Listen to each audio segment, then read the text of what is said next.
सच्चिदानंद गुरु सच्चिदानंद सच्चिदानंद गुरु सच्चिदानंद सच्चिदानंद गुरु सच्चिदानंद सच्चिदानंद गुरु सच्चिदानंद सच्चिदानंद गुरु सच्चिदानंद ओम गुरु श्री गुरु गजानन सद्गुरु ओम गुरु श्री गुरु गजानन सद्गुरु सच्चिदानंद गुरु सच्चिदानंद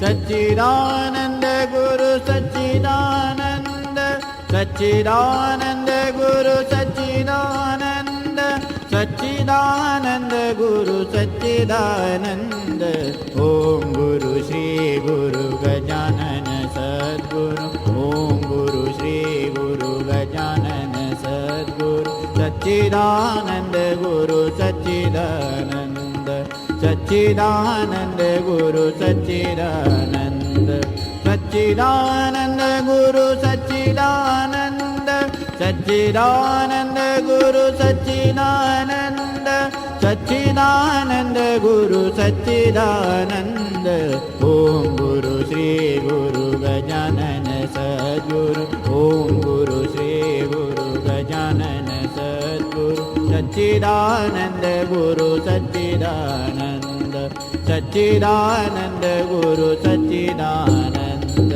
सच्चिदानंद गुरु सच्चिदानंद ओम गुरु श्री गुरु गजानन सद्गुरु ओम गुरु श्री गुरु गजानन सद्गुरु सच्चिदानंद गुरु सच्चिदानंद सच्चिदानंद गुरु सच्चिदानंद सच्चिदानंद गुरु सच्चिदानंद सच्चिदानंद गुरु सच्चिदानंद सच्चिदानंद गुरु सच्चिदानंद ओम गुरु श्री गुरु गजानन सद्गुरु ओम गुरु श्री गुरु गजानन सद्गुरु सच्चिदानंद गुरु सच्चिदानंद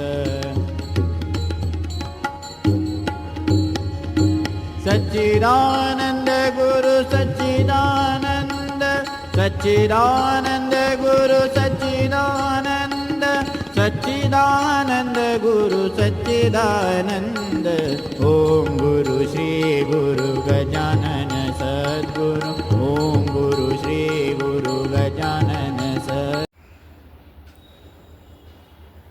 जय गजानन, जय जय रामकृष्ण हरी। आपला महाराष्ट्र म्हणजे संतांची मांदियाळी। महाराष्ट्रात अनेक थोर संत विभूती होऊन गेल्या। संत नामदेव, संत एकनाथ, संत तुकाराम, संत ज्ञानदेव, संत रामदास। भगवंत भक्तीचा भुकेला आहे, त्याला व्रतवैकल्ये, हार, धूप, दीप नको।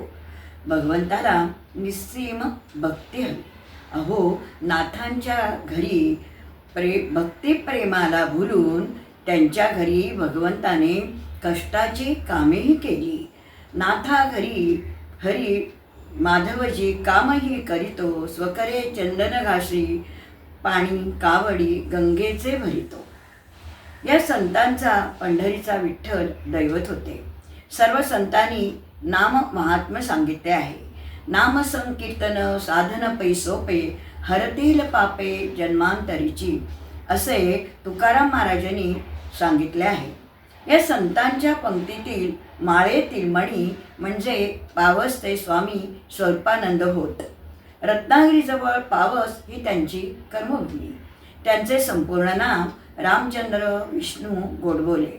त्यांचे गुरु बाबा महाराज। स्वामी स्वरूपानंद यांच्याविषयी सांगत आहेत आपल्या आजच्या कीर्तनकार सौ अनुष्काताई बर्वे। त्यांचा थोडक्यात परिचय मी आपणास करून देते। अनुष्काताईंचे पूर्वाश्रमीचे नाव स्वप्ना मोहन विध्वंस, अंजर्ले, दापोली। शिक्षण डिप्लोमा इन फार्मसी। स्वामी स्वरूपानंद पावस येथे अनुग्रहित आहेत। कीर्तनाचे प्राथमिक शिक्षण हरिभक्तीपरायण अशोक बुवा देशमुख दापोली यांच्याकडे झाले आहे। आणि आता आदरणीय हरिभक्तपरायण आनंद बुवा जोशी डोंबिवली यांच्याकडे गेली 12 वर्ष कीर्तन मार्गदर्शन त्या घेत आहेत. स्वामी माधवानंद यांच्याकडून आध्यात्मिक मार्गदर्शन त्यांना मिळाले आहे. मात्र त्यांचा सहवास ताईंना खूपच कमी लाभला. परंतु त्यांचे माधवानंदांचे उत्तराधिकारी स्वामी मंदारनाथ यांनी ताईंना प्रवचन करण्याची प्रेरणा दिली. ताईंनी प्रवचन सेवा उचलून धरून ती सुरू पण केली. आतापर्यंत संपूर्ण महाराष्ट्रात कोकण, पश्चिम महाराष्ट्र, विदर्भ, मराठवाडा अशा विविध ठिकाणी ताईंनी कीर्तन सेवा दिली आहे. तसेच कल्याणमध्ये पिढीजात असलेल्या ऑप्टिकल व्यवसायात ही त्या यजमानांबरोबर काम करीत असतात. अशा थोर विभूषी आज आपल्याला लाभल्या आहेत. त्यांना अभिवादन करूया आणि त्यांच्या रसाळ वाणीचा आनंद घेऊया. धन्यवाद. जय गजानन, जय गजानन.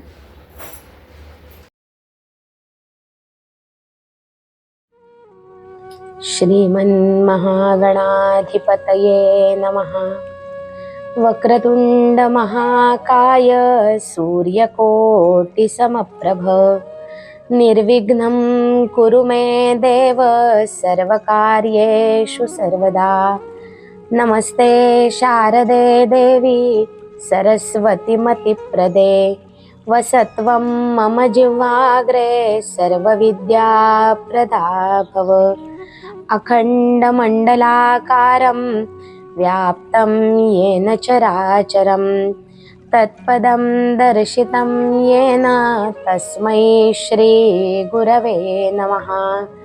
नमो ज्ञानसिन्धु नमो भक्तिसिन्धु नमो योगसिन्धु नमो सिद्धिसिन्धु. नमे पादपद्मे देठावार्ता नमस्कार माझा सद्गुरु गजानना समर्था.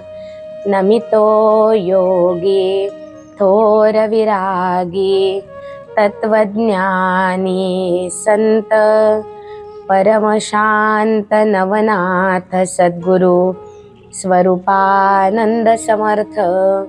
पुंडलीक वरदा हरिविठ्ठल श्री ज्ञानदेव तुकाराम पंढरीनाथ महाराज की जय.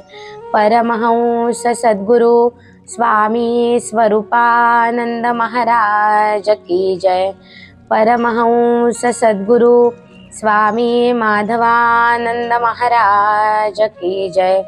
समर्थ सद्गुरु श्री गजानन महाराज की जय. जय जय रघुवीर समर्थ. श्रूयतां देवदेवेश नारायण जगत्पते त्वदीये नामधानेन कथयिष्ये शुभा कथा. श्रीमातृपितृचरणकमलेभ्यो नमः. सर्वेभ्यो देवेभ्यो ब्राह्मणेभ्यो नमो नमः. सद्गुरुनाथ श्रोता वक्ता परमहंस सद्गुरु स्वामी स्वरूपानंद महाराज की जय.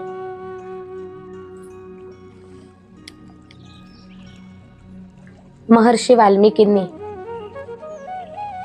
वाल्मिकी रामायणाची जी सुरुवात केली आहे या ग्रंथाची सुरुवात होते ती वाल्मिकी ऋषी आणि नारद मुनी यांच्या भेटीतून.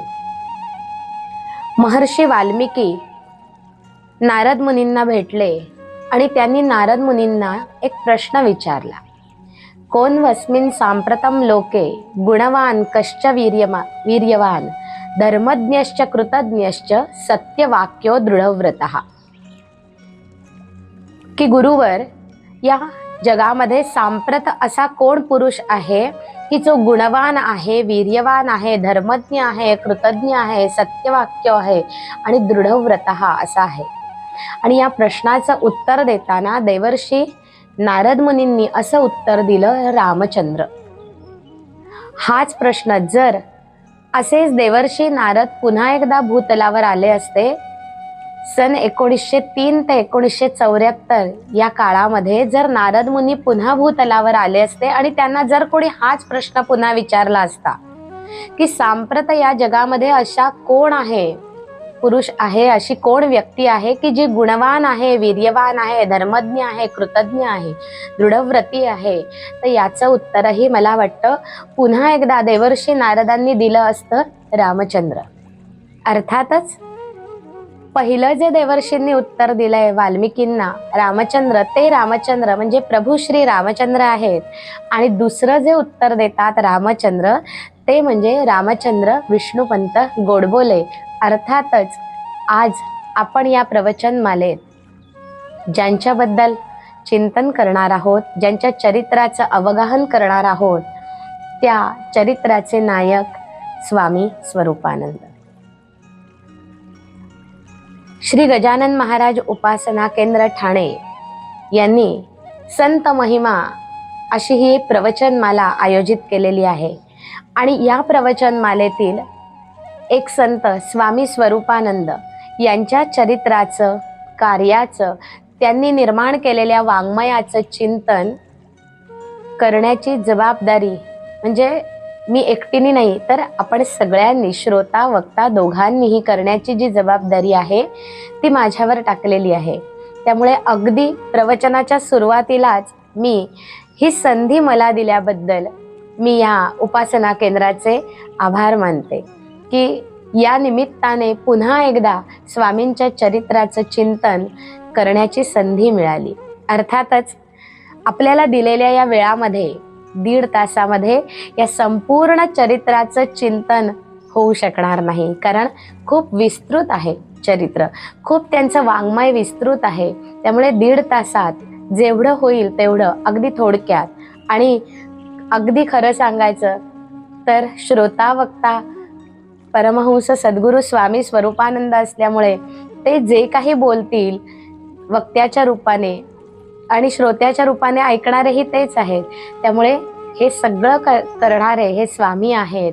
अगदी स्वामींच्याच शब्दात बोलायचं तर खेळविसी तैसा खेळेन साचार, तू सूत्रधार बाहुले मी, बोलविसी तैसे बोलेन वचन, मज अभिमान कासयाचा. या न्यायानेच या संपूर्ण चरित्राचं थोडक्यात चिंतन आज आपण करणार आहोत. स्वामी स्वरूपानंद म्हणजेच पूर्वाश्रमीचे रामचंद्र विष्णुपंत गोडबोले. कुठल्याही व्यक्तीच्या चरित्राचं चिंतन जेव्हा करायला आपण सुरुवात करतो त्यावेळी अर्थातच त्यांच्या जन्मापासून ते केलं जातं. पण आज मात्र स्वामींच्या जन्मापूर्वी एक अत्यंत नाट्यमय अशी घटना या गोडबोल्यांच्या घराण्यामध्ये घडून गेली होती. आणि त्या घटनेचा या स्वामींच्या जन्माशी खूप मोठा संबंध आहे. आणि म्हणून त्या घटनेचं चिंतन आपण आधी करणार आहोत आणि मग स्वामींच्या जन्माचं चिंतन करणार आहोत. घटना अशी होती की रत्नागिरी जिल्ह्यातलं पावस नावाचं एक छोटंसं खेडेगाव. या खेडेगावामध्ये परशुराम पंत गोडबोले नावाचे एक सद्गृहस्थ राहत होते. नुकतंच लग्न झालं होतं आणि त्यांची पत्नी गंगा ही आता घरामध्ये गृहलक्ष्मी या नात्याने प्रवेश करती झाली होती. तो काळ आहे 1800 वगैरे सालातला की ज्या वेळेला मुलींचे लग्न अतिशय लहान वयात होत असत. आत्ताचं लग्नाचं वय आणि तेव्हाचं लग्नाचं वय यामध्ये जमीन आसमानाचा फरक होता. आणि त्या काळाला अनुसरून ही अगदी नुकतीच लग्न होऊन घरात आलेली जी गंगा ही मुलगी 9 ते 10 वर्षांची इतकी लहान होती. आता आपल्या घरातल्या 9 ते 10 वर्षाच्या मुली आपण बघूयात आणि त्याचा किती अल्लडपणा असतो, त्यांचं वागणं कसं असतं, सगळ्या गोष्टींची जाण त्यांना कितपत आलेली असते यावरून त्या काळातल्याचा विचार करू. ही 9-10 वर्षाची मुलगी लग्न करून घरात आली. अजून खरं तर खेळण्याचं वय आहे. आणि अशा या खेळण्याच्या वयात, बागडण्याच्या वयात संसाराची ओझी अंगावर त्या काळात येऊन पडत असत.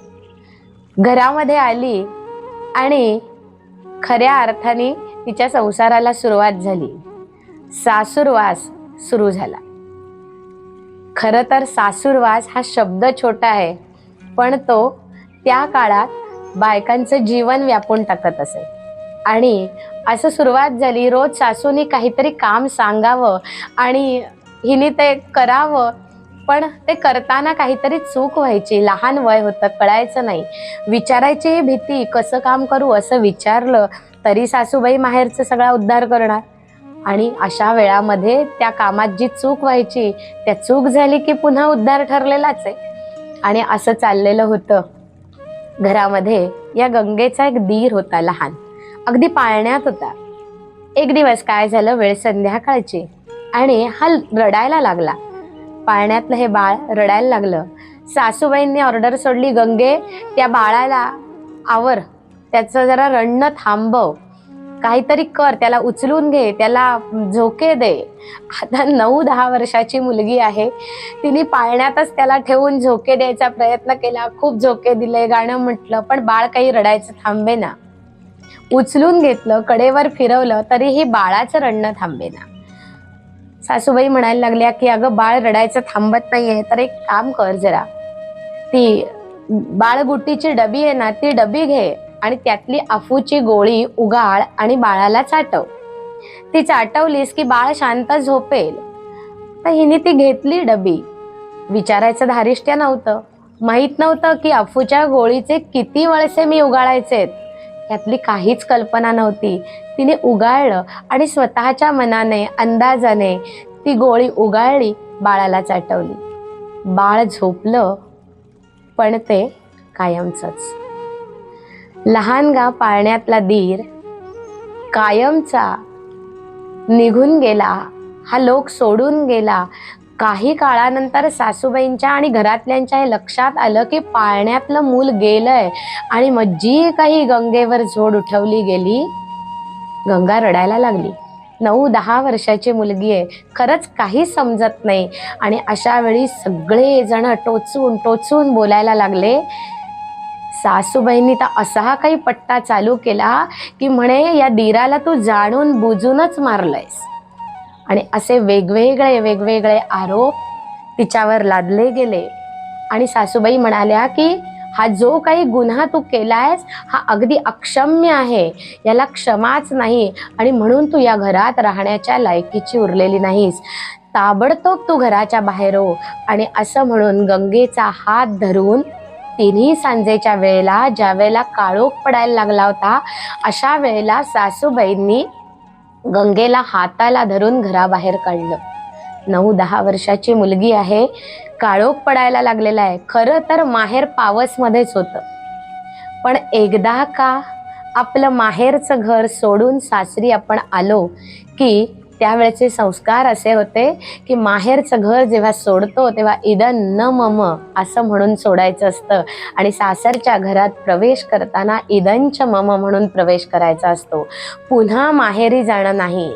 आणि हा संस्कार इतका घट्ट खोलवर रुजलेला होता की गंगाबाईंनी ठरवलं की माहेरी परत जायचं नाही.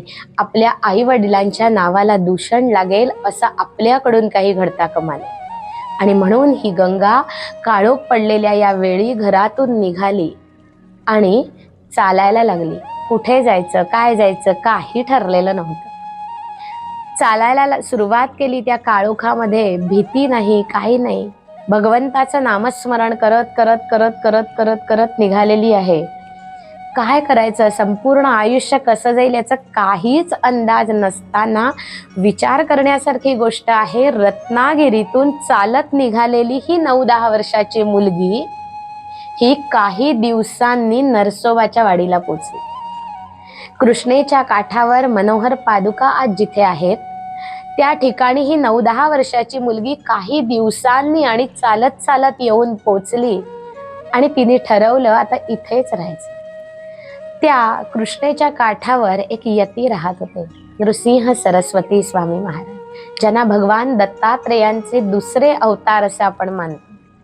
हे संन्यासी, हे यती तिथे राहत होते. हिने ठरवलं इथेच राहायचं आणि आता भगवंताची सेवा करायची. आणि म्हणून तिथल्या औदुंबराला तिने प्रदक्षिणा घालायला सुरुवात केली. कृष्णेमध्ये स्नान करावं आणि त्या ओलेत्या वस्त्रांविषयी भगवंताचं नामाचं स्मरण करत करत त्या औदुंबराला प्रदक्षिणा घालाव्या. 2 तास, 3 तास, 4 तास, किती तास प्रदक्षिणा चाललेल्या याचं भानच नसायचं. किती प्रदक्षिणा घातल्या ह्या मोजायची पण नाही. खरंच आहे, आणि साधना कधी मोजू नये असं म्हणतात. सद्गुरूंनी दिलेली साधना नित्य नियमाने, विश्वासाने, भक्तीने, प्रेमाने, भावाने, न मोजता आणि जाहिरात न करता करायची असते.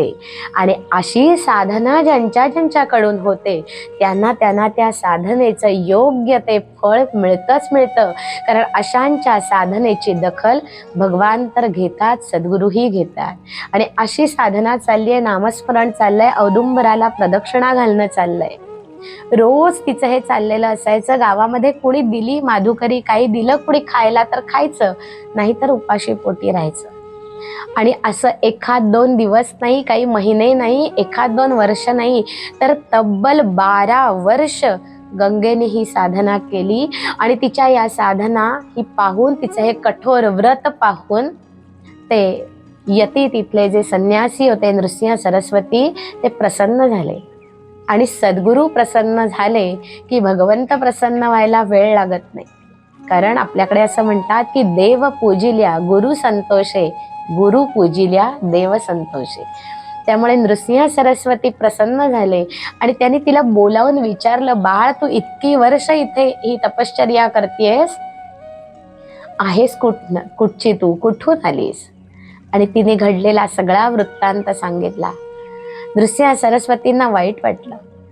त्यांनी तिला आशीर्वाद दिला की तू जी काही साधना करतेस या साधनेचं योग्य ते फळ तुला नक्की मिळेल, काळजी करू नकोस, तुझा संसार सुखाचा होईल.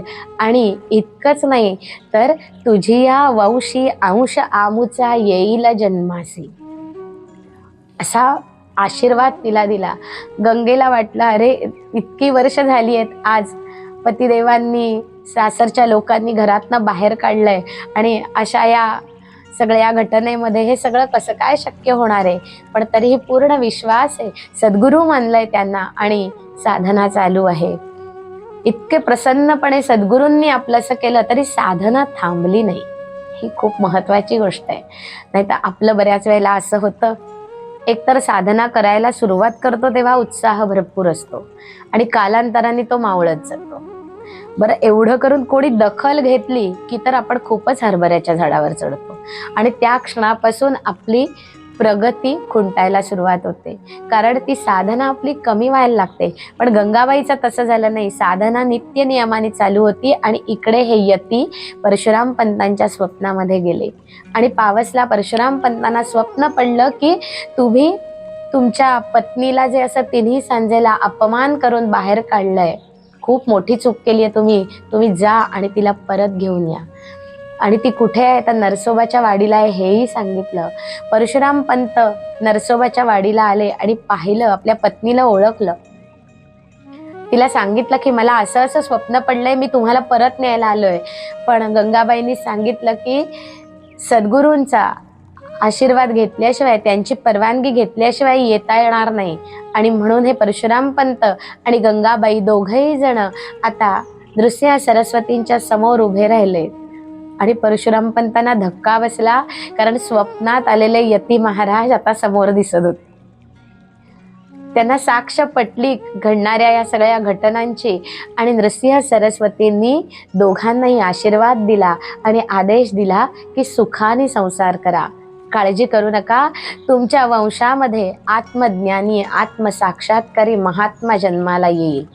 नव्हे मीच अंशरूपाने तुमच्या या कुळामध्ये जन्म घेईन. आणि असा आदेश दिला आणि परशुराम पंत आणि गंगाबाई घरी निघून आले. खरं तर इतकी वर्ष केलेल्या तपश्चर्येमुळे सगळ्या गोष्टीतली आसक्ती संपलीच होती. पण सद्गुरूंचा आदेश होता म्हणून सुखाने नेटका संसार केला. आणि यातूनच पुढे अपत्य प्राप्ती झाली. या अपत्यांपैकी एक अपत्य म्हणजे विष्णुपंत. विष्णुपंतांचा विवाह पावसच्या जवळच असलेल्या गोळप नावाच्या गावातील गोखल्यांच्या मुलीशी झाला. या मुलीचं नाव होतं रखमाबाई.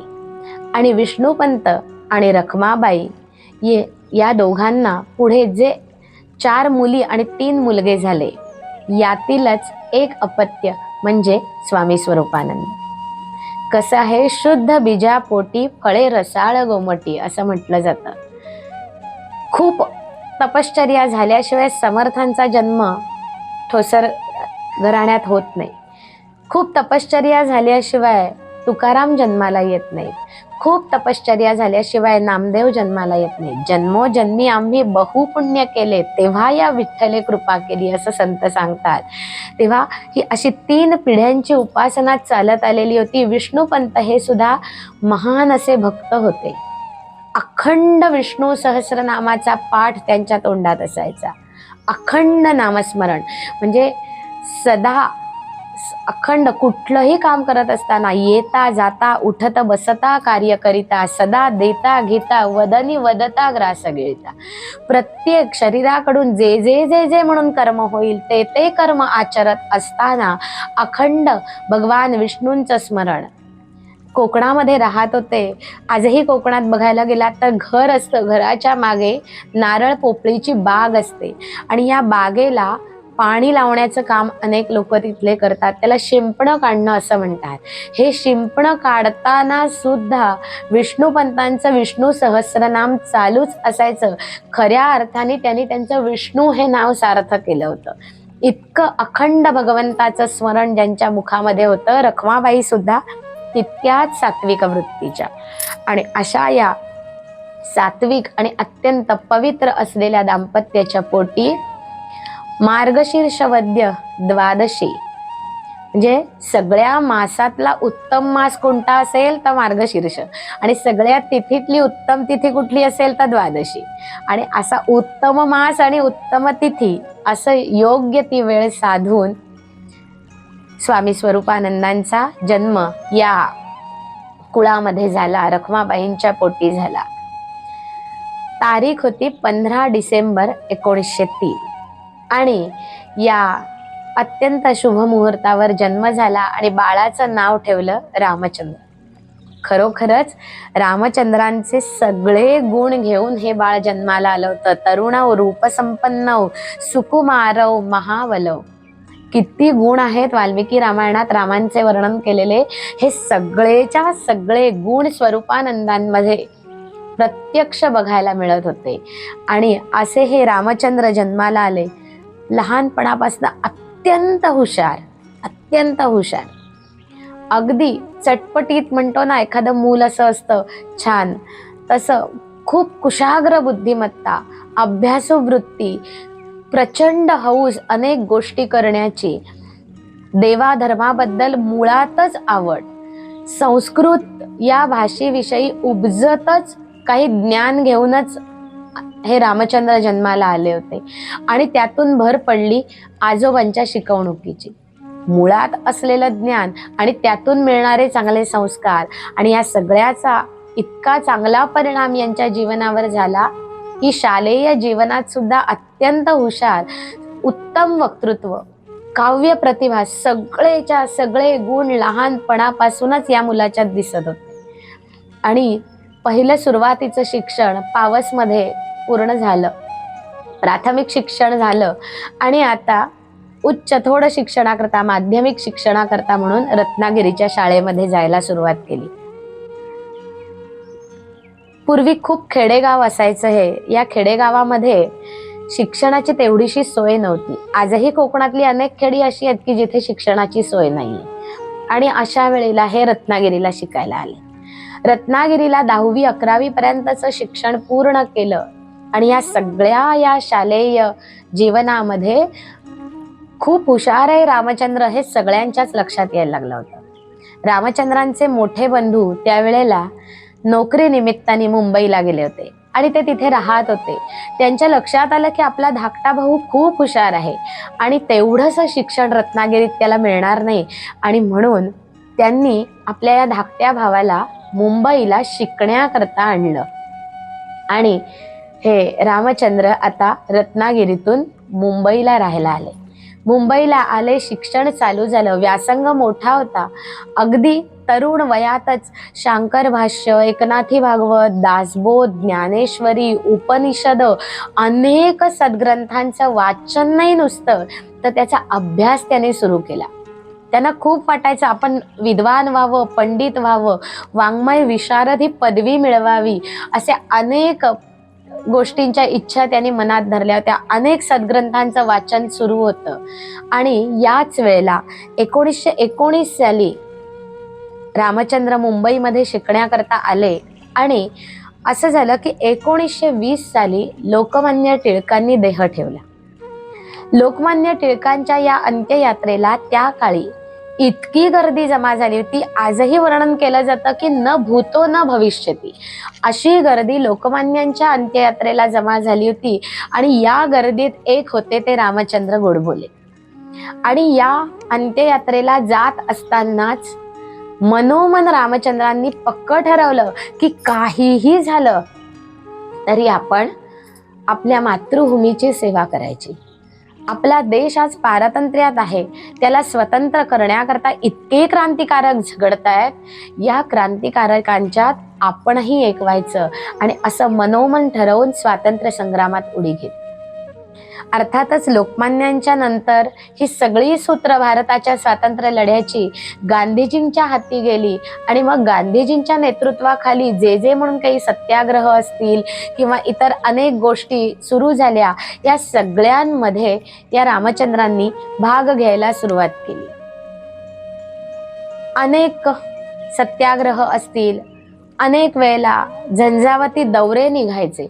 खरं तर स्वामी स्वरूपानंदांचं चित्र किंवा जेव्हा तस्बीर मूर्ती आपण बघतो त्यावेळेला त्यांची मूर्ती बघितल्यानंतर झंझावाती हा शब्द त्यांच्या बाबतीत किती खरंच योग्य आहे का असा प्रश्न पडेल.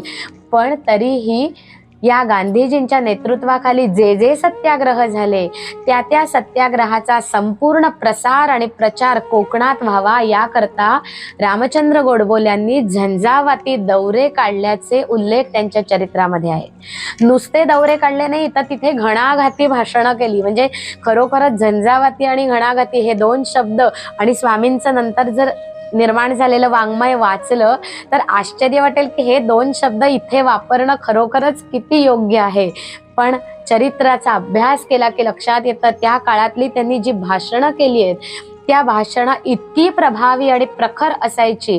किंवा त्या काळातली त्यांनी जी काव्य निर्मिती केलेली आहे त्या काव्यामध्ये सुद्धा आपल्याला स्वातंत्र्य मिळालं पाहिजे, या परतंत्रतेचं बंधन झुगारून आपण दिलं पाहिजे आणि अशा पद्धतीने तरुणांनी उत्साहाने या सगळ्या गोष्टींमध्ये सामील व्हायला पाहिजे अशा आशयाची पदांची रचना त्यांनी केलेली आहे. त्यांची आजही ती पदं आपल्याला बघायला मिळतात.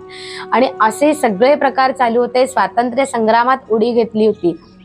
देहभान विसरून हे सगळं कार्य चाललेलं होतं की क्रांतिकारक व्हायचं, मातृभूमीची सेवा करायची हे ध्येय मनामध्ये ठरून गेलेलं होतं. या सगळ्यातूनच म्हणजे लोकमान्यांनी जी चतुसूत्री दिली होती, स्वराज्य, स्वदेशी, स्वातंत्र्य आणि स्वावलंबन, या चतुसूत्रीनुसार स्वावलंबनाश्रम नावाचा एक आश्रम पावसमध्ये स्वामींनी सुरू केला.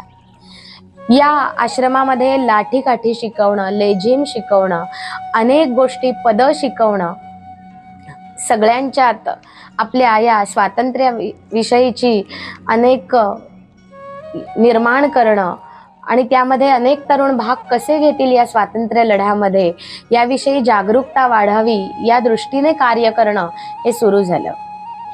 इथे दिलेली जी भाषणं होती या भाषणांच्यातून जी स्फूर्ती घेऊन मुलं तयार व्हायला लागली हे लक्षात यायला लागलं आणि रामचंद्र गोडबोल्यांना अटक करण्यात आली आणि रत्नागिरीच्या तुरुंगात रामचंद्रांची रवानगी झाली. इथे रवानगी झाल्यानंतर तिथेही शांत नाही, साधना चालू आहे, सद्ग्रंथांचं वाचन चालू आहे आणि मग पुन्हा जामिनावर सुटका झाली.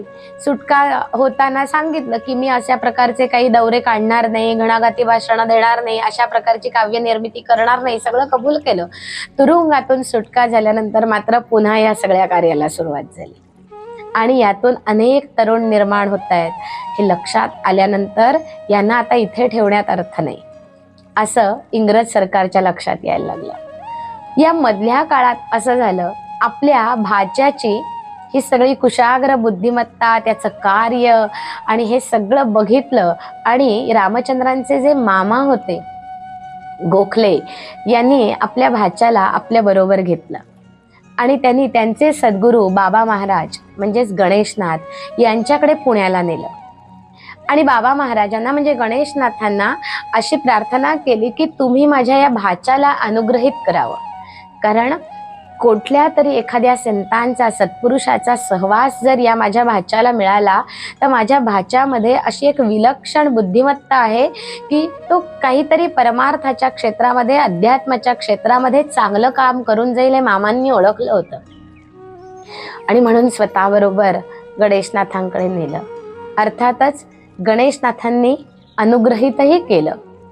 असं म्हणतात की अनुग्रह ही देण्या घेण्याची गोष्ट नसते, ती होण्याची गोष्ट असते आणि ती गोष्ट तेव्हाच होते जेव्हा त्या शिष्याला, त्या जीवाला ती परंपरा स्वीकारते। ती गुरु परंपरा ज्या वेळेला त्या जीवाला स्वीकारते त्यावेळेला तो अनुग्रह होऊन जातो। सत्कर्म परिपाकांते भवेत सद्गुरु दर्शनम।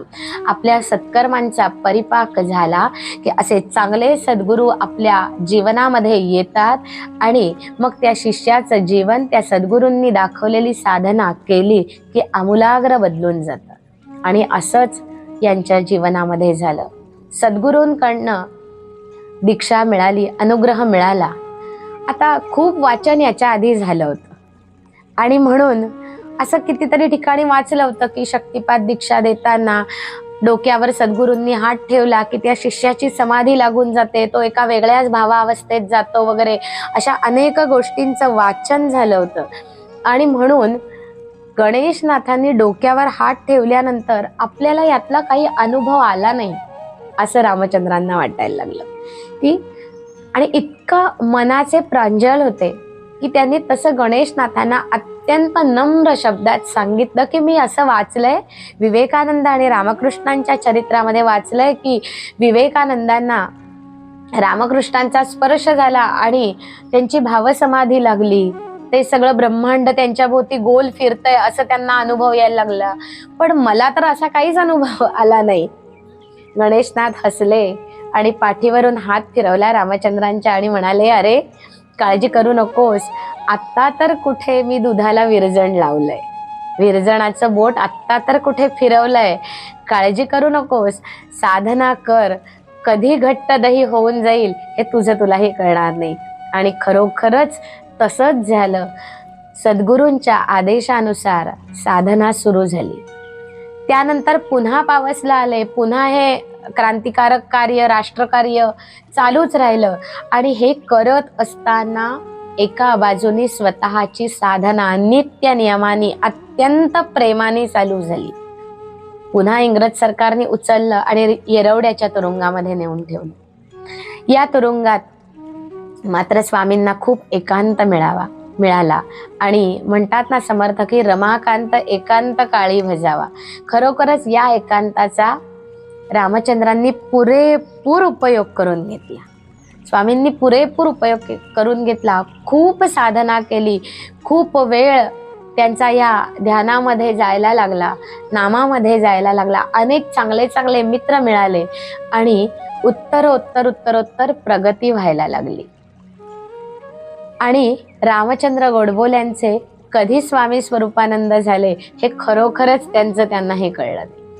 गणेशनाथांनी आता आपल्या संप्रदायाचे अधिकार दिले आणि स्वामी स्वरूपानंद ही पदवी बहाल केली आणि आता स्वामींची साधना चालू झाली।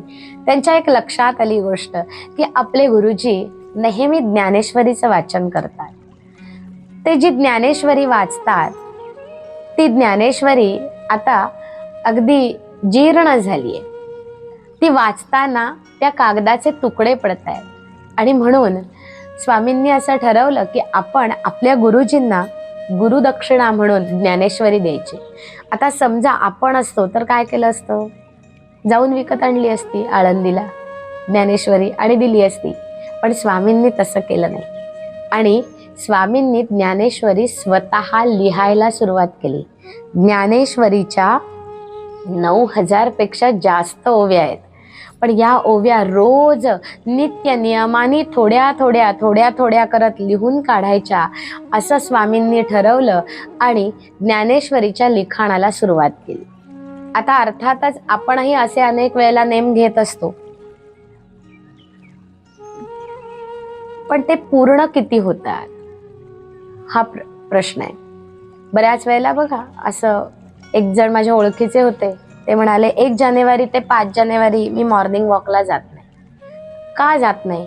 त्यामुळे नाही, नवीन संकल्प केलेल्या बऱ्याच जणांची गर्दी असते त्या वेळात आणि 5 जानेवारी नंतर तो संकल्प लोक आवर्ता घेतात, त्यामुळे मग गर्दी कमी होते. मग मी पुन्हा जायला सुरुवात करतो मॉर्निंग वॉकला.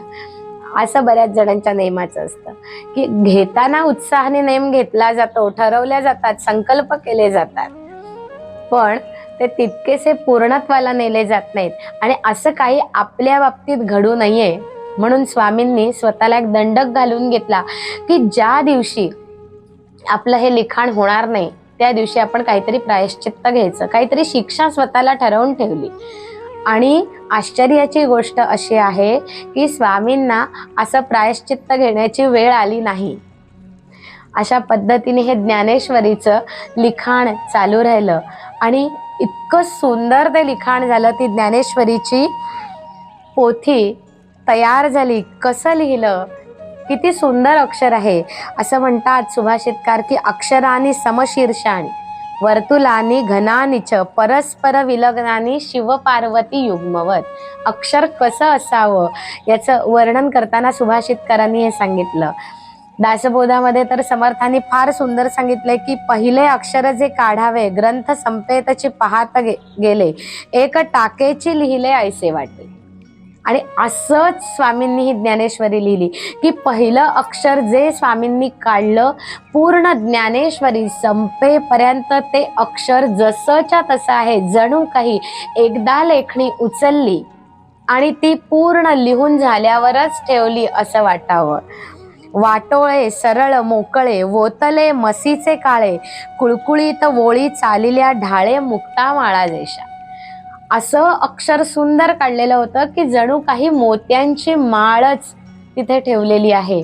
आणि इतकं हे सुंदर अक्षर आजही तुम्ही पावसला जर गेलात तर तिथे स्वरूप ज्ञानेश्वरी म्हणून विचारायचं काउंटरला, तिथे ही ज्ञानेश्वरी बघायला मिळते की जी स्वामी स्वरूपानंदांनी मूळ ज्ञानेश्वरी स्वतःच्या हाताने लिहून काढली. ते स्वामींचं अक्षर किती सुंदर आहे. कारण कसं आहे, कोणत्याही संताच्या चरित्राचं चिंतन करत असताना केवळ एक सात्विक मनोरंजन म्हणून ते ऐकू नये, तर त्यातून मला काय शिकता येईल या गोष्टी आपल्याला बघायच्या असतात. आणि म्हणून मगाशी मी म्हटलं तसं की प्रांजळपणा आपल्याला हा घेता येतो. मला खरंच नाही कळलं, एखादी गोष्ट मला खरोखर कळली नाही, हे किती नम्रतेने सांगावं. त्याच पद्धतीने अक्षर कसं असावं. बारीक बारीक बारीक गोष्टी अशा असतात की जे संत स्वतःच्या आचरणातून शिकवत असतात.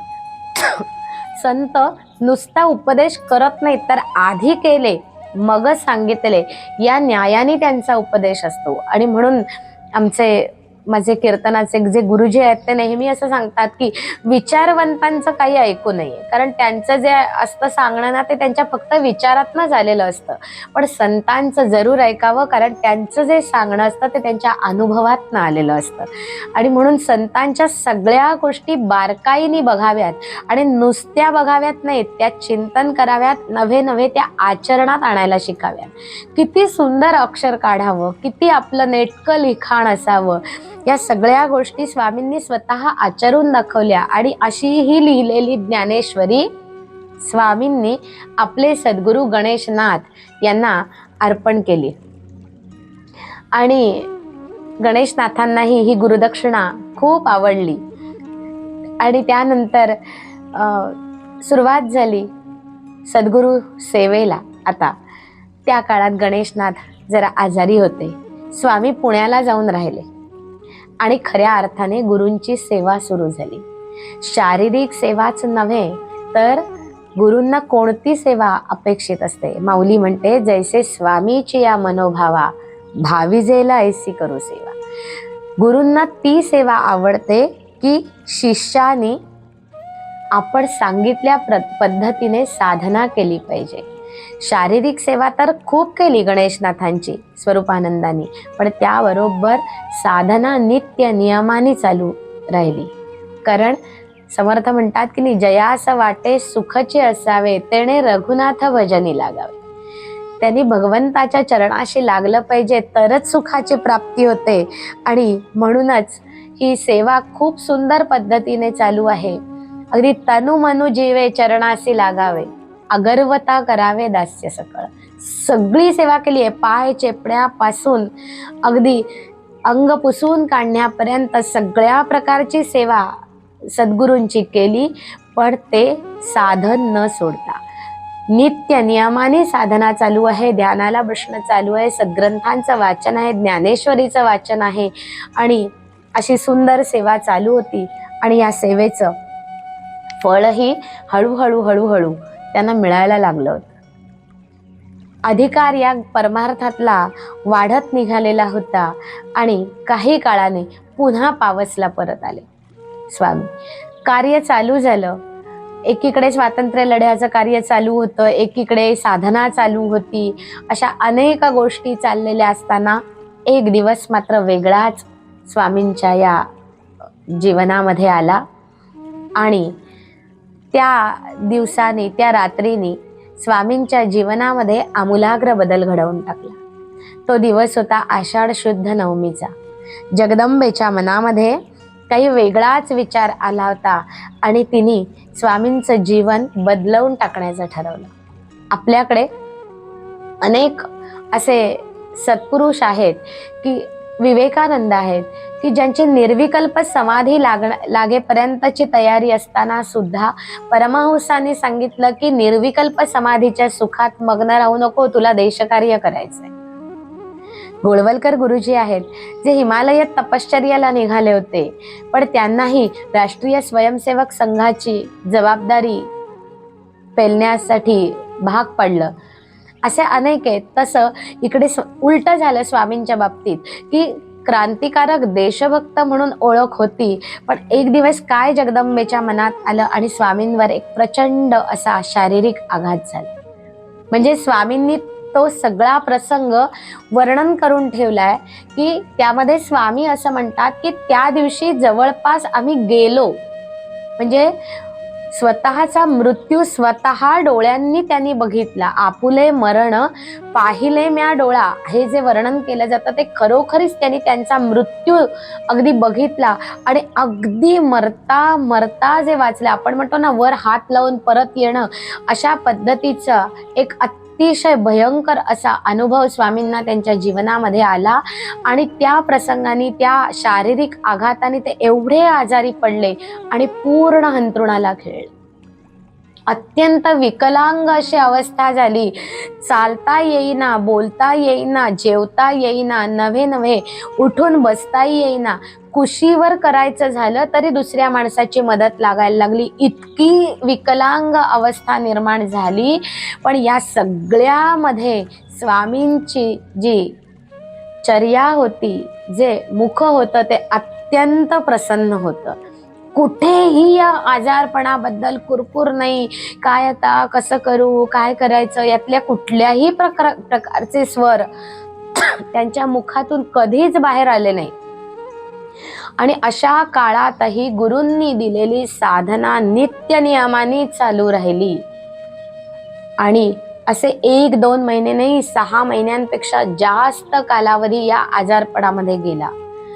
थोडं थोडं बरं वाटायला लागलं आणि या वेळात आतून स्फुरण व्हायला लागलं. अहो, इतके दिवस ज्ञानेश्वरी, दासबोध, एकनाथी भागवत, शांकर भाष्य, उपनिषद आत पचवली होती. आणि जे आत असतं तेच बाहेर येतं की नाही, मला सांगा. तेलाचं भांड भरलेलं असेल आणि त्याला धक्का लागला, काय बाहेर येईल? तेल बाहेर येईल. पाण्याची कळशी भरलेली आहे, तिला धक्का लागला, काय बाहेर येईल? पाणी बाहेर येईल. समजा आपल्याला धक्का लागला, काय बाहेर येईल?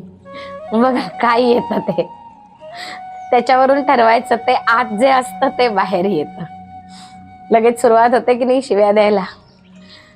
जे आत असतं ते बाहेर येतं. आणि स्वामींनी आतमध्ये अनेक सद्ग्रंथ पचवले होते अभ्यास करून, आणि त्यामुळे या सगळ्या गोष्टी ज्या होत्या त्या आता आतून बाहेर यायला लागल्या. दुडिया माघारी कान्हा झाला भारी, तव तव ओसंडुनी वाहे बाहेरी. अशी अंतःकरणाची परिस्थिती निर्माण झाली आणि आतून ते काव्य स्फुरण बाहेर यायला लागलं. छोटासा कागदाचा चिटोरका घ्यावा आणि त्याच्यावर जे आतून स्फुरण होईल ते लिहून काढावं.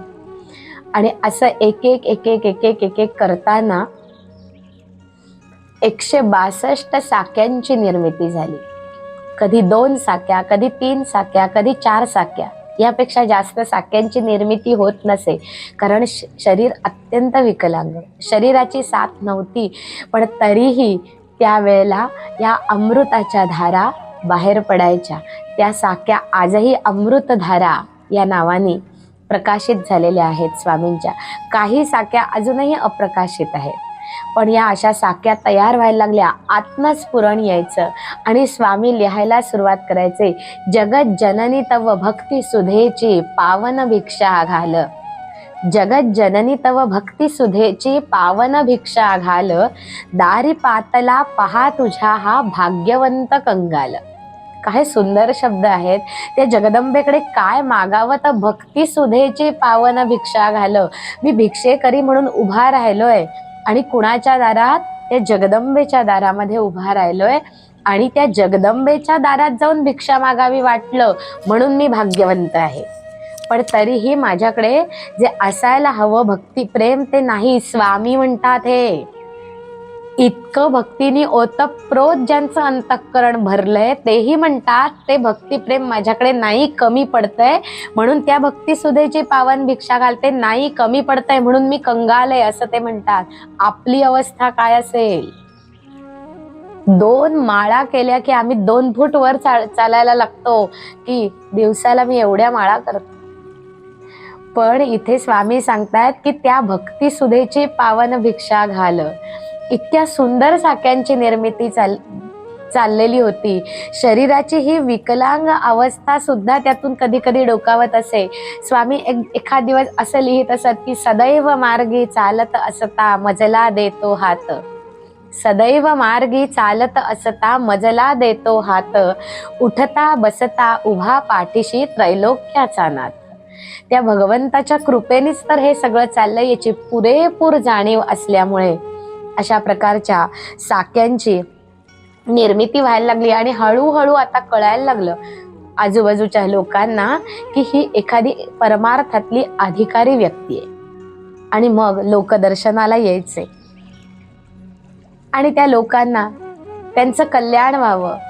संतांच्या अंतःकरणात कायम सगळ्यांचे विषयी प्रेम असतं आणि म्हणून संत म्हणतात की नाही, बुडते हे जन देखवे ना डोळा, येतसे कळवळा म्हणून आलो. या सगळ्या समाजाचा कळवळा त्यांनी आत घेतलेला असतो आणि म्हणूनच ते तसा उपदेश करत असतात. आणि मग आल्या गेलेल्यांना उपदेश कोणी काही विचारलं चालू व्हायचा. आणि खरोखरच जयाचे अंतरी भगवंत, अचळ राहिला निवांत, ते सहजची बोलत ब्रह्मनिरूपण. आम्हाला ठरवून बोलावं लागतं, मुद्दे काढावे लागतात, कुठल्या विषयावर बोलायचंय हे विचारावं लागतं. पण संत जे बोलतात ते सहज बोलणं हित उपदेश असतो. आणि मग आता हळूहळू पंचक्रोशीतले लोक यायला लागले, दर्शनाला यायला लागले, कारण ते आता स्वामी झाले होते. आणि या स्वामी या शब्दाचा अर्थ काय आहे माहितीये का? ज्याचा स्व आम्ही होतो त्याला स्वामी असं म्हणतात. स्व म्हणजे मी, मीचा आम्ही होतो म्हणजे व्यापक होतं अंतःकरण. आणि अशा व्यापक अंतःकरणात समोरच्याच्या मनात काय चाललंय हे आपोआप कळायला लागतं. आणि मग अनेक वेळेला असं व्हायचं की एखादी व्यक्ती काहीतरी अडचण आहे, समस्या निर्माण झाली आहे म्हणून यायची आणि त्या व्यक्तीने ती समस्या न सांगताच ती स्वामींना कळायची. त्यांचा एक मार्गदर्शन किंवा उपदेश करण्याची एक पद्धत होती. ते संजीवनी गाथा किंवा भावार्थ गीता किंवा इतर कुठला तरी ग्रंथ त्या व्यक्तीच्या हातामध्ये द्यायचे आणि सांगायचे की अगदी जे येईल ते पान उघड आणि मग जे येईल त्याच्या उजव्या किंवा डाव्या पानावर बघ ते सांगायचे आणि त्या पानावर खरोखरच त्या व्यक्तीला जी समस्या असेल त्या समस्येचं निराकरण ज्यातनं होईल अशा पद्धतीचा उपदेश केलेला असायचा. आणि अशाच पद्धतीची एक घटना अशी आहे की गोळवलकर गुरुजी एकदा स्वामींकडे दर्शनाला आले होते आणि गोळवलकर गुरुजींनी त्यावेळेला मनोमन ठरवलं होतं की हिमालयामध्ये जाऊन तपश्चर्या करायची. आणि त्यावेळेला दर्शनाला आलेले असताना गोळवलकर गुरुजींना अशीच संजीवनी गाथा दिली आणि सांगितलं जे पान येईल ते काढा.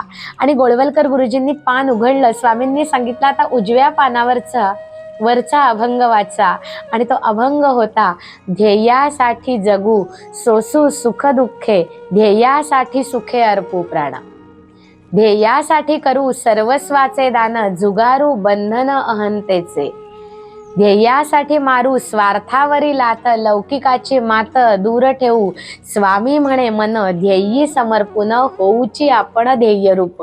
आणि खरोखरच त्यानंतर गोळवलकर गुरुजींनी राष्ट्रीय स्वयंसेवक संघामध्ये खूप अप्रतिम अशी कामगिरी केलेली आहे. आजही राष्ट्रीय स्वयंसेवक संघाचं जे कार्य आहे या कार्यामध्ये अत्यंत महत्त्वाचा भाग हे गोळवलकर गुरुजी आहे. अशा अनेक घटना आहेत की ज्या स्वामींच्या ह्या सगळ्या संपूर्ण चरित्रामध्ये उल्लेख केलेले आहेत. असं चालू होतं. आजारपणातनं हळूहळू बाहेर यायला लागले होते आणि त्यावेळी बाबा देसाईंनी असं ठरवलं स्वामींना थोडा बदल व्हावा म्हणून आपल्या घरी न्यायचं. आणि मग स्वामींच्या घरातून देसाईंच्या अनंत निवासमध्ये स्वामी आता राहायला गेले. आणि खरोखरच काही सेकंद सुद्धा जे जगतील का नाही अशी शंका होती ते त्यानंतर 40 वर्ष तब्बल देसाईंच्या घरामध्ये राहिले. आणि इथे राहिल्यानंतरच हळूहळू भावार्थ गीतेची निर्मिती झाली, चांगदेव 65ची निर्मिती झाली, भावानुवाद झाला, त्याच्यावर अमृतानुभवाची निर्मिती झाली, अभंग ज्ञानेश्वरीची निर्मिती झाली. अशा अनेक संजीवनी गाथेची निर्मिती झाली. अनेक ग्रंथांची निर्मिती या देसाईंच्या अनंत निवासातल्या एका खोलीमध्ये राहून झाली. आजही देसाई कुटुंबियांनी स्वामींची ती खोली अजूनही अगदी तशीच ठेवली आणि खरोखरच आजही त्या खोलीमध्ये पाय ठेवला की स्वामींचं अस्तित्व, तिथला त्यांचा स्पर्श जाणवल्या वाचून राहत नाही. खूप घटना आहेत स्वामींच्या या सगळ्या चरित्रामध्ये, सगळ्या उल्लेख करता येत नाहीत. पण एक त्यांचे शिष्य होते गोखले नावाचे. एक दिवस ते त्यांना असेच भेटायला आले होते. आता त्या काळी प्रवास बैलगाडीतून व्हायचा आणि बैलगाडीचा जो गाडीवान होता त्यांचा जो गडी त्याला ते घेऊन आलेले. त्याला खूप एक वाईट सवय होती, जे पिऊ नये असे जे पदार्थ असतात त्याचं पान तो रोज करत असे आणि इतकं अपेय पान होत असे की तो बेशुद्ध पडत असे, त्याला त्याची शुद्ध राहत नसे. त्या गोखल्यांनी अनेक वेळेला त्याला सांगितलं होतं, बाबा रे तू बाकी सगळं चांगलं आहे पण तुझं हे जे काही आहे ते वाईट आहे ते तू सोडून दे. पण तो काही त्यांचा ऐकत नव्हता. आणि असं झालेलं असताना एकदा ते त्याला घेऊन आले इथे भेटायला आणि यांनी ठरवलं की देसाईंच्या घरी जाताना या आपल्या गाडीवानाला आपल्या गड्याला आणलंय बरोबर, त्याला काही आत न्यायला नको, हा कुठे तिथे भेटायला, कसा आहे हा एकतर, आणि स्वामींना त्याचा त्रास होईल आणि म्हणून त्यांनी भेटायला नको त्याला न्यायला म्हणून त्याला बाहेरच बसवला. पण स्वामींनी त्यांना सांगितलं की तो जो गाडीवान बरोबर आणलाय त्याला ठेवून जा इथे जाताना तुम्ही. आणि त्याला तब्बल 5 दिवस तिथे ठेवून घेतला. बरं, त्याच्याशी स्वामी एक शब्दही बोलले नाहीत, त्याला काही उपदेश केला नाही, काही झालं नाही. फक्त स्वामी रोज सकाळी सूर्याला अर्घ्य देण्याकरता जेव्हा खोलीतून बाहेर येत असत किंवा इतर काही कारणांकरता खोलीतून बाहेर येत असत, त्यावेळेला हा गाडीवान फक्त त्यांना बघत असे आणि इतकी त्यांची सात्विक वृत्ती होती.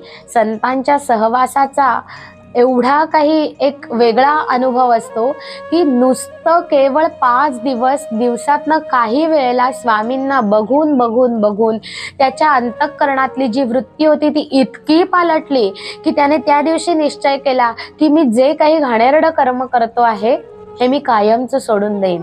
खरोखर तया दर्शने स्पर्शने पुण्य जोडे, तया भाषणे नष्ट संदेह मोडे, हे जे संतांच्या बाबतीत म्हणतात ते अगदी खरं आहे. केवळ स्वामींच्या दर्शनाने त्याच्या अंतःकरणातल्या या वृत्तीमध्ये एवढा बदल झाला. अशा अनेक घटना आहेत की तिथे एक मंदिर होतं आणि त्या मंदिरामध्ये लोक पेढे बर्फी काहीतरी आणून ठेवत असत. या पेढे बर्फी तिथे जी ठेवली जायची ती सगळीच्या सगळे ते पेढे उचलून स्वामींच्या खोलीमध्ये त्या बाजूच्या स्टूलावर एका तसराळ्यात ठेवले जायचे आणि स्वामी त्यांच्याकडे दर्शनाला आलेल्या प्रत्येकाला तो प्रसाद म्हणून देत असत. आता हे पेढे नेऊन ठेवणारा जो होता त्याच्या एक दिवस मनात आलं की मी रोज हे पेढे नेऊन देतो पण स्वामी काही मला एकही पेढा देत नाही. आणि असं त्याच्या मनात आलं. त्या दिवशी स्वामींनी त्याने पेढे आणून ठेवल्याबरोबर ते तसराळ उचललं आणि त्याला देऊन टाकलं. दुसऱ्या दिवशी पुन्हा तीच घटना घडली आणि त्याच्या लक्षात आलं की आपण त्या दिवशी मनामध्ये हे बोललो की स्वामी यातला एकही पेढा मला देत नाहीत आणि स्वामींनी आता हा काय नवीनच सगळं पेढ्याचा तसराळ आपल्यालाच देण्याचा खेळ चालवलाय. आणि म्हणून तिसऱ्या दिवशी तो तसराळ घेऊन गेला आणि सांगितलं हात जोडून माझं चुकलं पण तुम्ही हा खेळ आवरता घ्या. स्वामी हसले आणि पुन्हा ठेवून दिला. अशा अनेक गोष्टी आहेत. अनेक गोष्टीतून बारीक बारीक गोष्टीतून स्वामी आपल्या या आजूबाजूच्या अनेक लोकांना अनेक गोष्टी शिकवत असत आणि त्यांच्यामध्ये बदल घडवत असत. कधीच स्वामी फार कठोर शब्दात कुणाशीही बोलले नाहीत. हे स्वामींचं एक खूप मोठं वैशिष्ट्य आहे. नाहीतर आपण कोणी अरे म्हटलं की लगेचच कार्य आपलं तयारच असतं. पण स्वामी मात्र कधीच अत्यंत कठीण कठोर अशा शब्दात कोणाशी बोलले नाहीत. माऊली म्हणते की साच आणि मवाळ मितले आणि रसाळ शब्द जैसे कल्लोळ अमृताचे. अशा पद्धतीनेच स्वामींचं वागणं होतं आणि त्यांचं जे गोडबोले अण्णाव होतं ना ते त्यांनी खऱ्या अर्थाने सार्थ केलं होतं. अत्यंत गोड बोलणं.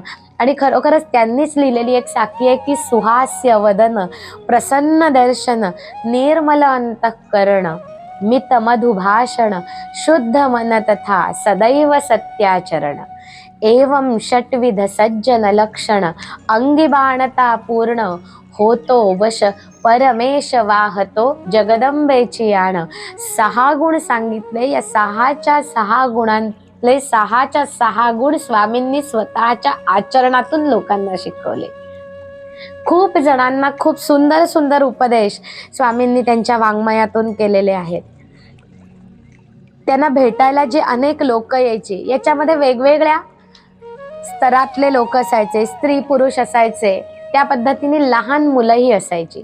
या लहान मुलांना स्वामींनी फार सुंदर उपदेश केला होता.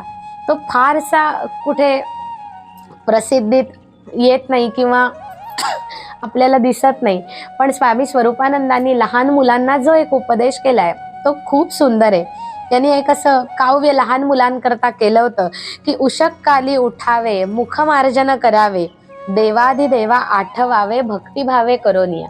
म्हणजे लहान मुलांनी आपली दिनचर्या कशी ठेवावी याबद्दलचं संपूर्ण मार्गदर्शन स्वामींनी या काव्यातून मुलांना केलेलं आहे. की उषक्काली उठावे म्हणजे तिथूनच सुरुवात आहे. 9-9, 10-10 वाजेपर्यंत लोळत पडायचं नाही, तर सूर्य उगवायच्या आधी सूर्योदयापूर्वी उठावं. उषक्काली उठावे मुखमार्जन करावे देवाधिदेवा आठवावे भक्तिभावे करोनिया. आणि उठल्यानंतर पहिलं काय कराल, मोबाईल हातात, म्हणजे मोबाईल नव्हता तेव्हा, पण दुसरं काही करायचं नाही, तर सर्वप्रथम जर काय कराल तर ते भगवंताला वंदन करायचं. आणि तेही कसं करायचं तर अत्यंत भक्तिभावाने करायचं. वंदुनिया श्री गणेश विद्यादेवी शारदेस वंदुनिया गुरुजनांस करावा अभ्यास नित्य नेमे. पुढे सांगितलं की या सगळ्यांना जी विद्येची देवता आहे गणेश सरस्वती गुरु यांना वंदन करून अभ्यास करावा. आणि तो कसा करावा? परीक्षा आली की नाही तर नित्य नियमाने करावा. काही करावे स्तोत्र पठण जेणे प्रसन्न होय अंतःकरण आवडीने चित्त देऊन बैसावे अध्ययन करावया. की आवडीने अभ्यास करावा. उगाच कुणीतरी जबरदस्ती केली आहे म्हणून, कुणाशी तरी आपल्याला स्पर्धा करायची आहे, तोच कसा पहिला येतो मी पहिला येऊन दाखवतो, यातल्या कुठल्याही भावाने नाही, तर ते ज्ञान मला मिळावं या अंतःकरणात ती उर्मी आली पाहिजे आणि अशा भावाने अभ्यास करावा. सांडोनिया निद्रा आळस झटोनी करावा अभ्यास मोठेपणी मिळवूनी सुयश मायदेश भूषवावा. आणि खूप यश मिळवावं, खूप विद्या मिळवाव्यात आणि ह्या सगळ्याचा उपयोग आपल्या मातृभूमीसाठी व्हावा. वडील सांगती हिताची गोष्ट ती ऐकावी नीट चालवून या आपुला हट्ट तयांसी कष्ट देऊ नये. की खूप हट्टीपणा आजकाल आपल्याला दिसतं की आकरस्ताळेपणा करतात मुलं. असं काहीही मुलांनी वागू नये. जे जे पाहिजे ते ते मागावे. जे काही हवं असेल ते आपल्या आईवडिलांकडे अगदी जरूर मागावं. पण पुढची ओळ फार महत्वाची स्वामींनी लिहिली, जे जे पाहिजे ते ते मागावे देतील तेवढेची घ्यावे माता पितरा संतोष व्हावे सुस्वभावे करून या. आपलं वागणं असं असावं की आपल्या घरातल्या सगळ्यांना ते खूप आनंददायी ठरावं. दीर्घायुरोग्य धन सन्मान लाभो तुम्हा सुख समाधान श्री गुरु पाऊले स्मरून आशीर्वचन देत असे. आणि असं संपूर्ण जीवनाचा आनंद तुम्हाला मिळावा असा लहान मुलांना खूप सुंदर उपदेश त्यांनी केलेला आहे. स्वामींचं वाङ्मय आहे ते खरंच खूप अभ्यासण्यासारखं आहे. त्यांनी सगळ्या स्तरातल्या माणसांना सुंदर सुंदर उपदेश केले. त्यांच्याकडे काही गृहस्थाश्रम स्वीकारलेली प्रपंच करणारी माणसंही येत असत. त्यांनाही उपदेश करताना स्वामी खूप सहज सांगत असत की प्रपंची विचार करी सारासार राहे निरंतर सावधान. तुम्ही प्रपंच करताय, संसार करताय तर इथे कसे वागाल? प्रपंची विचार करी सारासार राहे निरंतर सावधान. स्वभावता पावे जे जे सुख दुःख त्याचा हर्ष शोक मानू नको. प्रसंगी असावे अंगी धैर्य बळ लोभे उतावीळ होऊ नको. आणि स्वधर्मानुसार वर्तोनी साचार होई भवपार स्वामी म्हणे. असे अनेकांना खूप सुंदर उपदेश केलेले आहेत. रंजलेले गांजलेले संकटात सापडलेली अशी सुद्धा अनेक माणसं येत असत आणि त्यांनाही स्वामी नेहमी उपदेश करत असत की चित्त असो द्यावे निवांत प्रसन्न कल्पांतीही खिन्न होऊ नये. अंतरी असावा अखंड उल्हास आपत्तीचा त्रास मानू नये. संसारी राहावे अलिप्त उदास मोहे मायापाश जोडू नये. स्वामी म्हणे भावा ईश्वरी विश्वास संतांचा सहवास सोडू नये. संत सांगतील तसं वागा असा सातत्याने कळकळीने उपदेश करत असत. आणि असंच करत असताना स्वामींची मात्र ओढ आता लागली होती भगवंताच्या सगुण दर्शनाकडे. स्वामींना खूप वाटत होतं आपल्या अंतःकरणातून की मला भगवंताचं दर्शन घडलं पाहिजे. ध्रुव बाळाला घडलं, प्रल्हादाला घडलं, असं दर्शन मला घडलं पाहिजे असं स्वामींना वाटत होतं. आणि आतमधून ती आळवणी एकीकडे चालू होती. भगवंताला सतत त्या खोलीमध्ये एकांतात बसून ते आळवत असत की रूप चतुर्भुज तुवा चक्रपाणी ध्रुवा मधुवनी दाविले जे ते रूप मलाही दाखव. खूप आळवून झाल्यानंतर अनेक दिवस स्वामींची ही प्रार्थना चाललेली होती आणि दर्शन होत नाही म्हटल्यानंतर वाईट वाटायला लागलं. भगवंताशी बोलताना ते विचारत कागा माझा तुझं नये कळवळा उदारा दयाळा पांडुरंगा. भगवंता तुला माझा कळवळा येत नाही का रे? दर्शनाची आस लागली जीवास झालो कासावीस तुझं विण. आता तू मला दर्शन दे. आणि इतकी तळमळ वाढली, इतकी तळमळ अंतःकरणातनं वाढली की त्या भावावस्थेतच आता स्वामी राहायला लागले. अखंड एकच ध्यास भगवंताच्या सगुण दर्शनाचा. आणि असं चाललेलं असताना 1942 साली स्वामींना एक रात्री असा अनुभव आला की रात्री साधारण 10 वाजून गेले होते आणि त्यावेळेला स्वामी आपल्या पलंगावर ध्यानाला बसलेले आहेत. स्वामींची समाधी लागली आहे आणि या समाधीमध्ये त्यांना असं जाणवायला लागलं की आपण देवघराच्या जवळ उभे आहोत. तिथे एक उंच टेबल आहे आणि त्या टेबलाच्या इथे उभं राहून आपण काहीतरी लिहित आहोत. आणि हे असं लिहित असतानाच अचानक खूप मोठा कडकडाट झाला, आवाज झाला, लख्ख प्रकाश पडला. पण तो प्रकाश अत्यंत सुंदर होता, दैदिप्यमान होता आणि त्या प्रकाशाच्या पाठोपाठ स्वामींच्या कानावर शब्द आले की वो गोडबोले कौन है जिने ज्ञानेश्वरी लिखा. कोण आहे हा गोडबोले की ज्याने ज्ञानेश्वरी लिहिली आहे. खरं तर अभंग ज्ञानेश्वरीची निर्मिती झालेली नव्हती. मग तरीही असं कोणी विचारलं आणि म्हणून पाहिलं स्वामींनी तो त्या खोलीच्या दरवाजामध्ये स्वामींना भगवान विष्णूंचं चतुर्भुज रूपात दर्शन झालं. चरणकमलांपासून स्वामींनी दर्शन घ्यायला सुरुवात केली.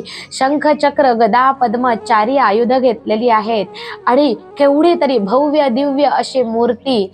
अगदी त्यांनी त्याचं फार सुंदर वर्णनच करून ठेवलंय अभंग लिहून की रूप चतुर्भुज सुंदर सावळे आजिम्या देखिले श्रीहरीचे. चरण सुकुमार कासे पितांबर वैजयंती हार कंठी साजे. सुहास्य वदन राजीव लोचन मस्तकी भूषण मुकुटाचे. शंख चक्र गदा पद्म करी शोभे सन्मुख हे उभे स्वामी म्हणे. आणि ते संपूर्ण दर्शन कसं झालं, काही क्षण ते दर्शन टिकलं आणि भगवान अंतर्धान पावले आणि स्वामींना लागलेली जी सगुण दर्शनाची इच्छा होती ती भगवंतांनी पूर्ण केली आणि भगवंतांनी आपल्याला आपलं म्हटलं. याचं स्वामींना खूप बरं वाटलं. दिवस हळूहळू जात होते. जसजसं वय पुढे पुढे सरकत होतं, 70च्या आसपास आता वय होत आलं होतं. प्रकृती अजून अत्यंत क्षीण होत गेली होती आणि आता स्वामींना वेगळेच वेध लागले की आता आपलं कार्य तर झालंय. माऊलींनी आपल्याला जे कार्य दिलं होतं हे कार्य तिच्या कृपेने आता पूर्ण झालंय आणि आता काही फार थांबण्यात अर्थ नाही. शरीरही विकलांग होत गेलंय, अजून त्रास वाढलेत, आपले व्याधी वाढली आहे, तेव्हा फार काही थांबण्यात आपल्याला अर्थ नाही. आणि खरोखरच शहाणी माणसं असतात ना, माझे गुरुजी सांगतात शहाणी माणसं असतात ते काम झालं की थांबत नाहीत. मूर्खांना जा सांगायची वेळ येते असं ते म्हणतात. पण खरोखरच त्यांनी आता ठरवलं कुठे थांबायचं हे कळलं पाहिजे आणि आपण आता इथे थांबावं हे ठरवलं. स्वतः देह विसर्जित केल्यानंतर समाधीची जागा, ज्यांचं जे घर होतं जन्मघर, या जन्मघराच्या जवळच समोरच अंगणामधली एक जागा निश्चित केली. तिथली ती गुहा, समाधी जिथे घेणार ती गुहा किती असली पाहिजे, कशी असली पाहिजे, तिथे काय केलं पाहिजे, या सगळ्या पद्धतीची तयारी स्वामींनी स्वतःच्या देखरेखीखाली करून घेतली. सज्जनगडावरून शिळाही मागवली. सगळ्या पद्धतीची तयारी झाली समाधीची. अनेकांना तसं सूचनाही देऊन झाल्या आणि मग स्वामींनी आपण हे सगळं कार्य आता थांबवायचं हे पूर्णपणे ठरवलं आणि स्वामींनी एक कागद घेतला आणि त्या कागदावर लिहिलं की स्वामी निजधामी चालले अंतरी निजनामी रंगले. आदिनाथ गुरु हे शिवशंकर आले आले नाथ मच्छिंदर. आले गोरख गहिनी भास्कर संगती सिद्ध पुरुष पातले. स्वामी निजधामा चालले. नाथ निवृत्ती हे ज्ञानेश्वर मुक्ताई सोपान सहोदर. पांडुरंग ही त्यांज बरोबर देवही निजभक्ता भाळले. स्वामी निजधामी चालले. दिक्कालाचे तुटोनी बंधन जिथे लोपले ते मी तू पण. होऊन स्वये चिदघन आपण स्वभावे साक्षित्वही संपले. स्वामी निजधामी चालले. अशा प्रकारचे काव्य लिहून ते एका पाकिटात बंद केलं आणि सत्यदेवानंद सरस्वतींना बोलावलं. त्यांच्या हातामध्ये ते पाकिट दिलं आणि सांगितलं तुम्ही आळंदीला जाता, माऊलींच्या समाधीवर हे ठेवा, माऊलींचा आशीर्वाद घ्या आणि मग ते पाकिट घेऊन परत या. आता आपण आपलं कार्य संपवणार, अवतार कार्य संपवणार. मग ह्या संप्रदायाची, नाथ संप्रदायाची ही दीक्षा, ही परंपरा पुढे चालू राहिली पाहिजे. म्हणून स्वामींनी आपल्या 3 शिष्यांना बोलावून घेतलं. त्यातले एक शिष्य होते 60च्या आसपासचे, एक होते 50 ते 60च्या मधले आणि एक अगदी 30शीतले. अशा या तिघांना बोलावून घेतलं आणि आपल्या संप्रदायाची ही सगळी दीक्षा, ही परंपरा त्यांच्याकडे सोपवली. आपले उत्तराधिकार त्यांना दिले. सगळं सारं काही समजावून सांगितलं आणि आता त्यांनी आपल्या समाधीची पूर्ण तयारी केली. दिवसही ठरवून ठेवला होता. जी तिथी जन्माला आलो तीच तिथी. महिना वेगळा होता. महिना आत्ताचाही पवित्रच होता. श्रावण वद्य द्वादशी. तारीख होती 15 ऑगस्ट 1974 आणि 10-11 तारखेपासूनच स्वामींची प्रकृती अतिशय खालावत चालली होती. एका कुशीवर केवळ झोपून स्वामींनी 36 तास, 20 तास, 19 तास समाधी लावल्याचे त्यांच्या चरित्रामध्ये उल्लेख आहेत. अहो, समाधी लावणं लांब राहिलं, झोपून तरी दाखवावं आपण एका कुशीवर इतका वेळ. खूप अभ्यास करण्यासारख्या गोष्टी आहेत. किती दृढव्रताने साधना करावी हे शिकण्यासारखं आहे. आणि असे हे स्वामी 14 ऑगस्टला एक अकल्पित घटना अशी घडली की स्वामी देसाईंच्या ज्या खोलीमध्ये राहत होते त्या खोलीच्या वर बरोबर एक महाकाय असं वानर, एक कपी येऊन बसला. कोकणात ज्या आकाराचे वानर आढळतात त्यापेक्षा कित्येक पटीने तो मोठा होता आणि तो वानर त्या खोलीच्या वर बरोबर कौलांवर येऊन बसला. ते कौलारू घर, त्या वानराच्या उड्याने कौलं फुटतील म्हणून लोकांनी हाकलवायचा प्रयत्न केला, पण ते वानर काही तिथनं जात नव्हतं. आणि 15 ऑगस्टला ज्यावेळेला सकाळी स्वामींनी आपला देह पंचतत्वात विलीन केला त्यावेळेला त्या वानराने मोठा आवाज केला आणि जोरात फणसाच्या झाडावर उडी मारली आणि तिथून ते वानर दिसेनासं झालं. अशा पद्धतीने जणू काही या भक्ताला न्यायला मारुतीराय स्वतःच जणू काही आले होते असं अनेकांना त्या वानराकडे बघून वाटून गेलं. आणि स्वामींनी जाता जाता सगळ्यांना एक अखेरचा संदेश दिला की माऊलीनेच आम्हाला इथे पाठवलं, दिलं काम, तिच्याच कृपेने पुरं झालं. आता आम्हाला नाही कुठे जायचं, इथेच आनंदात राहायचं. माऊलीनंच अन्यत्र पाठवलं आणि तिथे अवतीर्ण व्हावं लागलं तरी आता चैतन्य स्वरूपात इथे आमचं अखंड वास्तव्य आहे.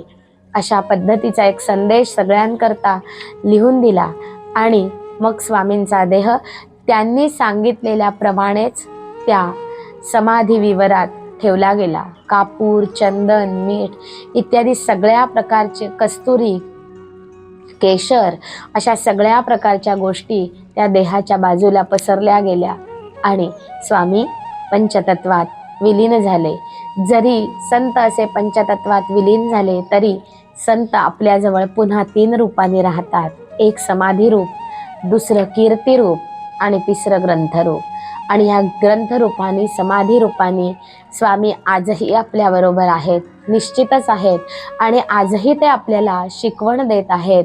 त्यांच्या वरप्रार्थनेतून स्वामी आजही आम्हाला सांगतात की बाबांनो, की नका आता आयुष्याचा नाश करू. हे मानवी जीवन जे आहे, हे मानवी जीवन सहज मिळत नाही. त्यामुळे त्याचा नक्की उद्देश काय आहे समजून घ्या. सकळांच्या पाया माझे दंडवत, आपुलाले चित्त शुद्ध करा. आता तरी पुढे हाच उपदेश, नका करू नाश आयुष्याचा. आणि असा आयुष्याचा नाश करू नका, मानवी जीवन व्यर्थ घालवू नका. हे सांगताना स्वामींनी फार सुंदर वरप्रार्थना आपल्याकरता लिहिली. उदारा जगदाधारा, देई मज असा वर, स्वस्वरूपानुसंधानी रमो चित्त निरंतर. काम क्रोधादिका थारा, मिळो नच मदंतरी. अखंडित वसो मूर्ती, तुझी श्री हरी साजिरी. शरीरी ही घरीदारी, स्त्री पुत्रादि परिग्रही.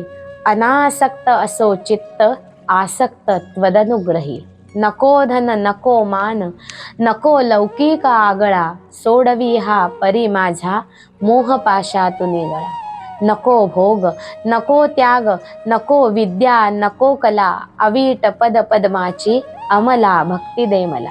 नर नारी हरिरूप दिसो बाहेर अंतरी, राम कृष्ण हरी मंत्र उच्चारो मम वैखरी. मी माझे मावळो सर्व, तू तुझे उगवो आता. मी तू पण जगन्नाथा, होवो एकची तत्वता. देव भक्त असे द्वैत, अद्वयत्व न खंडिता. दाखवी देव देवेशा, प्रार्थना ही तुला आता. उदारा जगदाधारा, देई मज असावर. स्वस्वरूपानुसंधानी रमोचित्त निरंतर. स्वस्वरूपानुसंधानी रमोचित्त निरंतर. स्वस्वरूपानुसंधानी रमोचित्त निरंतर. नमितो योगी थोर विरागी, तत्वज्ञानी संत परमशांत नवनाथ सद्गुरु स्वरूपानंद समर्थ. दास्य दे हरी तुझ्या चरणाचे, कीर्तन श्रवण आचरणाचे. दे अनन्य हृदये स्मरणाते, हे न देसी तरी दे मरणाते. हरिओम हरिओम हरिओम.